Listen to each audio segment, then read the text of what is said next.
អូខេណាសួស្តីបងប្អូនប្រិយមិត្តទាំងអស់គ្នាបាទជួយមួយខ្ញុំនៅវីដេអូថ្មីវីដេអូនេះដែរគឺចង់បង្ហាញបងប្អូនគ្នាអំពីរបៀបនៃការ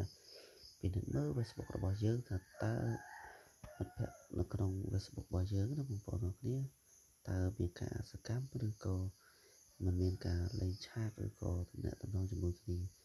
បាទនៅតែ Facebook ហ្នឹងគឺវាអសកម្មបងប្អូនគ្នាបាទចឹងដល់ពេលណាអ្នកអសកម្មទៅធ្វើឲ្យ friend Facebook របស់យើងហ្នឹងវាមានតែចំនួនច្រើនប៉ុន្តែវាអត់មានគុណភាពបានន័យថាអត់មានអ្នកនេះអ្នកនោះអីគេឆាតមកឬក៏ comment អីជាមួយយើងអញ្ចឹងណាបងប្អូនគ្នាបាទគឺយើងទៅធ្វើឲ្យវាមាននៅតែចំនួនបាទអញ្ចឹងដើម្បីកុំខាត់ពេលបងប្អូនចូលនៅក្នុង Facebook ជាមួយខ្ញុំទាំងអស់គ្នាអញ្ចឹងមកបងប្អូនចុចនៅលើ profile នេះមកបងប្អូនអូចូលខាងក្រោមបងប្អូនស្វែងរកពាក្យថា friend ណាបងប្អូនពាក្យ friend ណា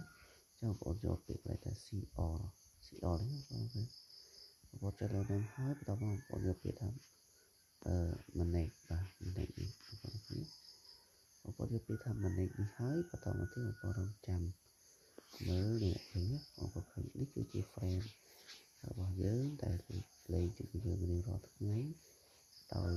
អ្នកខ្លះទៅអសកម្មអ្នកខ្លះទៅក៏មិន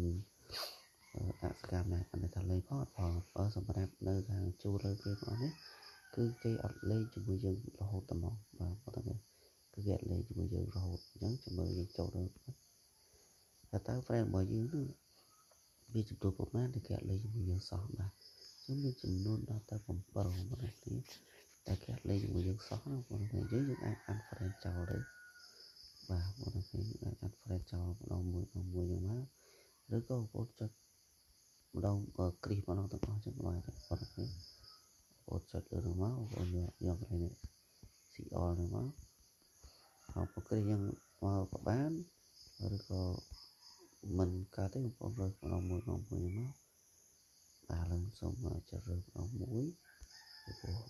របស់យើងនេះមិនអាចចុចម្ដងទាំងអស់បានទេបាទគឺវាអត់ដំណើរការទេអញ្ចឹងយើងចុចម្ដងមួយទៅបាទបងប្អូនយើងចុចមកយើង add friend ហ្នឹងណាបាទ add friend ហ្នឹងមកបាទអញ្ចឹងគឺអស់លេងបាត់ហើយនេះគឺចំណុចទី1សម្រាប់ចំណុចទី2នេះវិញបងប្អូនចូលមក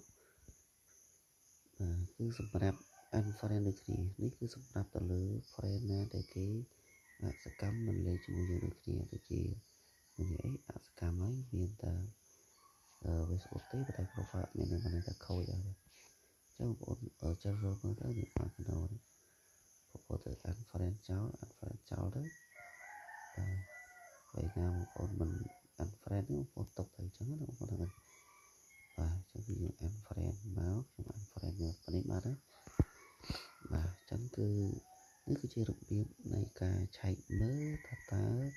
friend Facebook របស់យើងមាននរណាខ្លះដែលគេមិនលេងជាមួយយើងសោះគឺយើងចូលទៅ unfriend ចេញបាទចឹង Facebook របស់ខ្ញុំគឺមានតែប៉ុណ្្នឹងទេសូមអរគុណច្រើនបងប្អូនគ្នាសម្រាប់ការទស្សនា